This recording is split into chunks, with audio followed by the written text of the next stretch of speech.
Hi friends, നമുക്ക് സമൂസ വളരെ എളുപ്പത്തിൽ തയ്യാറാക്കിയെടുക്കുന്നത് എങ്ങനെ നോക്കാം. ബീഫ് ഫില്ലിങ് വെച്ചിട്ടാണ് ഞാൻ ഇവിടെ സമൂസ തയ്യാറാക്കുന്നത്. നിങ്ങൾക്ക് ചിക്കൻ കൊണ്ടും തയ്യാറാക്കാം. ബീഫ് മഞ്ഞൾപ്പൊടി, ഗരം മസാലപ്പൊടി, ആവശ്യത്തിന് ഉപ്പും ചേർത്ത് കുക്കറിലൊന്ന് വേവിച്ചെടുക്കുന്നുണ്ട്. എന്നിട്ട് നമുക്ക് വെന്ത ബീഫ് മിക്സിയുടെ ജാറിൽ ഒന്ന് കറക്കിയെടുക്കാം. ഇനി ഒരു പാൻ വെച്ച് നമുക്ക് അതിലേക്ക് വെളിച്ചെണ്ണ ഒഴിച്ചു കൊടുത്ത ശേഷം ഇഞ്ചി വെളുത്തുള്ളി ചെറുതായി അരിഞ്ഞത്, 3 സവാള കൊത്തി അരിഞ്ഞത് ചേർത്ത് ഇതുപോലെ ഒന്ന് വഴറ്റിയെടുക്കുക. 1 മിനിറ്റ് നമുക്ക് മൂടി വെച്ച് വേവിക്കാം. അതിനുശേഷം 2 പച്ചമുളക് ചെറുതായി അരിഞ്ഞത്, കറിവേപ്പില, മല്ലിയില ഇവ ചേർത്ത് ഒന്ന് വേവിച്ചെടുക്കാം. അതിനുശേഷം നമുക്ക് മഞ്ഞൾപ്പൊടി ചേർത്ത് കൊടുക്കാം.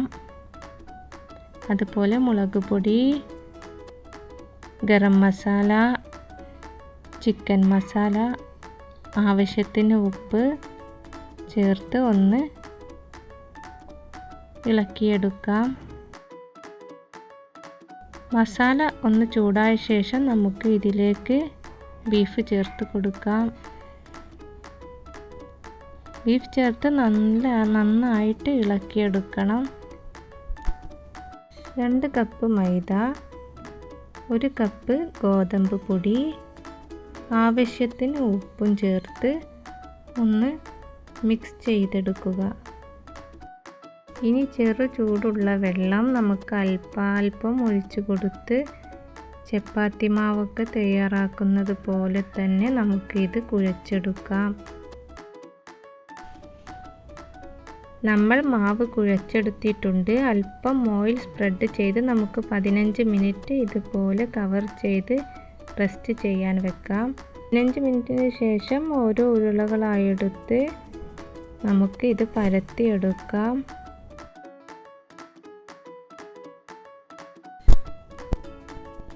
ഇനി നമുക്ക് ഇത് 4 ഭാഗങ്ങളായി കട്ട് ചെയ്യാം.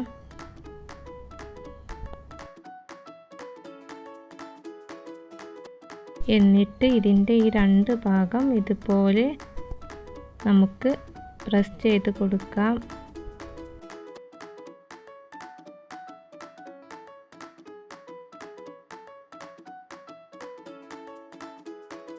ഫില്ലിംഗ് ചൂടാറിയ ശേഷം നമുക്ക് ഇതിലേക്ക് നിറച്ച് കൊടുക്കാം. ഇതുപോലെ നിറച്ചതിന് ശേഷം നമുക്ക് ഇതുപോലെ മടക്കിയെടുത്ത് 2 അറ്റവും പ്രസ് ചെയ്ത് കൊടുക്കണം.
ഇതുപോലെ നമുക്ക് നിറച്ചെടുക്കാം. എല്ലാം റെഡി ആയിട്ടുണ്ട്. ഇനി നമുക്ക് ഇത് പൊരിച്ചെടുക്കണം.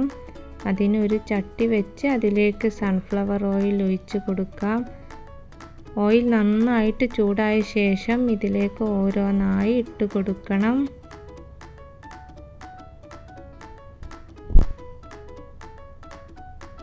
മീഡിയം ഫ്ലെയിമിൽ വെച്ച് വേണം പൊരിച്ചെടുക്കാൻ.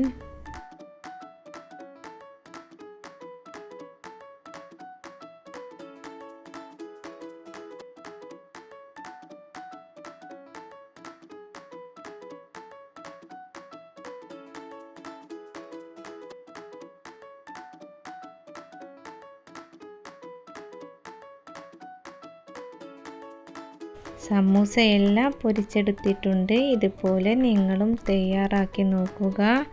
നിങ്ങൾക്ക് എൻ്റെ വീഡിയോ ഇഷ്ടപ്പെട്ടെങ്കിൽ നിങ്ങളുടെ ഫ്രണ്ട്സുകൾക്കൊക്കെ ഷെയർ ചെയ്ത് കൊടുക്കുക. നിങ്ങളുടെ കമൻസ് അറിയിക്കുക. ലൈക്ക് ചെയ്യാനും ഷെയർ ചെയ്യാനും മറക്കരുത്. അതുപോലെ എൻ്റെ ചാനൽ സബ്സ്ക്രൈബ് ചെയ്യാനും മറക്കരുത്. ഇനി അടുത്ത ഒരു വീഡിയോയിൽ കാണുന്നത് വരേക്കും ബൈ.